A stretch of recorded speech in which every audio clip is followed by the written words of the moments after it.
Ko'pchilik Instagramda shaxsiy brend qurayotganda yoki biznesini yurg'izayotganda Instagramda videolari, prosmotrlar tushib ketib qoladi. Men bunaqa vaziyatda nima qilaman? O'zim proyektlarimdan birinchi o'rinda formatni o'zgartiraman.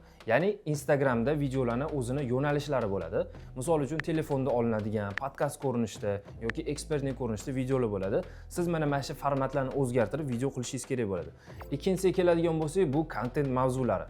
Kontent mavzu aytganimda, qaysi biri misol uchun ushadigan bo'lsa, 100 mingta prosmotr yig'adigan bo'lsa, o'sha bo'yicha kichkina mavzular qilib, o'sha mavzulardan kontent qilishingiz kerak bo'ladi. Sizni Instagram profilingiz yana qiziqarliroq bo'lishi boshlaydi hamda prosmotrlarni ham oshishiga sababchi bo'ladi. Uchinchisiga keladigan bo'lsak, bu Instagramdagi trial, ya'ni probniy rejim. Bu hali ham ishlayapti. Lekin siz kontentlarni o'zgartirib, mana shu probniy rejimga qo'yishingiz kerak bo'ladi. Agar siz probniy rejimni ham ishlatadigan bo'lsangiz, Instagramda axlatlaringizni ham oshirishingiz imkoniyati bo'ladi. Bu strategiya har doim ishlab keladi hamda o'zimizning proyektlarda ham ishlatib kelamiz.